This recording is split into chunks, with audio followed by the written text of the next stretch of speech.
Hello everyone, learner স্টুডিওয় তোমাদের সকলকে স্বাগত জানাই। আজকের এই ভিডিওতে আমি ক্লাস 4-এর অঙ্ক অনুশীলন বইয়ের 107 পৃষ্ঠার অঙ্কগুলোর সমাধান দেখাবো।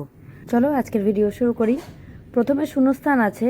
প্রথম তিনটি মৌলিক সংখ্যার গড়। প্রথম তিনটি মৌলিক সংখ্যা হচ্ছে 2, 3 আর 5। এই তিনটে যোগ করে, যেহেতু তিনটে সংখ্যা আছে তাই 3 দিয়ে ভাগ করতে হবে। তাহলে উত্তরটা হলো দেখো 3 পূর্ণ 1-এর 3। এরপর পরের শূন্যস্থান আছে। প্রথম তিনটি যৌগিক সংখ্যার গড়। প্রথম তিনটি যৌগিক সংখ্যা হলো 4, 6, 8। এই তিনটি সংখ্যার গড় হবে 6।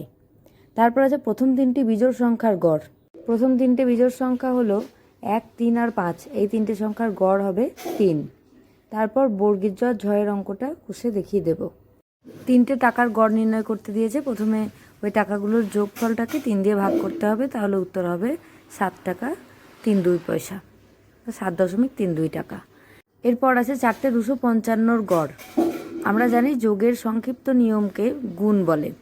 4 বার যোগ করার চেয়ে তুমি 255টাকে 4 দিয়ে যদি গুণ করো তাহলে একই হবে। উত্তরটা হবে 1020। সেটাকে 4 দিয়ে ভাগ করো, তাহলে হবে 255। তাহলে 4টে 255-র গড় হবে 255। এরপর 3-এর দাগে আছে সঠিক বক্তব্যগুলির পাশে ঠিক চিহ্ন দাও। 3-এর কয়ের দাগে আছে কয়েকটি সংখ্যার গড় মান সর্বদা পূর্ণ সংখ্যা।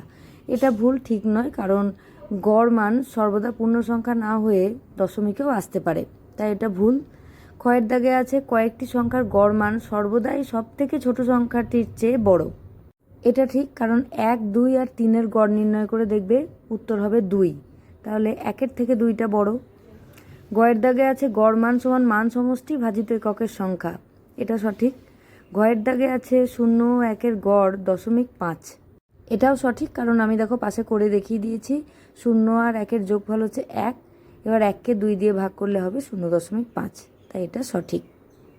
4-এর দাগে আছে অর্কদের আমবাগানে মোট 8টি আম গাছ আছে। আমবাগানটির 3টি গাছে 236টি করে এবং বাকি গাছগুলিতে গড়ে 180টি করে আম ফলেছে। গোটা বাগানটিতে গাছ প্রতি গড়ে কটি আম ফলেছে?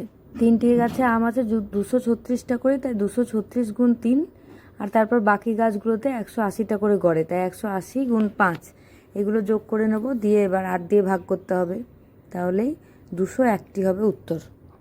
5-এর দাগের অঙ্কে আছে কোনো সপ্তাহে রবিবার থেকে শনিবার পর্যন্ত বৃষ্টিপাতের পরিমাপ 2 সেমি, 0 সেমি, 2.45 সেমি, 1.55 সেমি, 3.2 সেমি, 0.5 সেমি আর 1.50 সেমি।